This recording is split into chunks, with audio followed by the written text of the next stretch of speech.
আজ আবারও বানাবো মালাই পাটিসাপটা।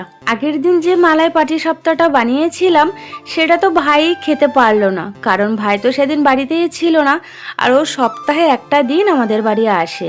এইদিকে ভাই আমার ইউটিউবে পাটিসাপটার ভিডিওটা দেখে বলল, এই দিদি আমি কিন্তু বাড়িতে গেলে আমাকে বানিয়ে খাওয়াবি।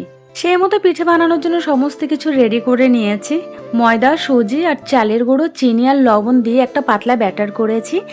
আর ওদিকে পুরটা রেডি করেছি পনির, 1 চামচ সুজি, চিনি আর দুধ দিয়ে। এদিকে এক এক করে সমস্ত পাটিসাপটা আমি বানিয়ে নিয়ে 500 গ্রাম দুধ, তার সাথে চিনি আর একটু ফুড কালার দিয়ে আমি মালাইটাও রেডি করে নিয়েছি। আজকে কিন্তু ভাই আর আসবে না, কারণ এই পিঠেগুলো আমি বানাচ্ছি তার পর দিন। সমস্ত কিছু তো রেডি করে রেখেছিলাম, যে কিন্তু পিঠেগুলো যখন আমি বানাতে যাব তখনই শুনতে পাই ভাই অ্যাক্সিডেন্ট হয়েছে। সে মুহূর্তে পিঠেগুলো বানানো হয়নি।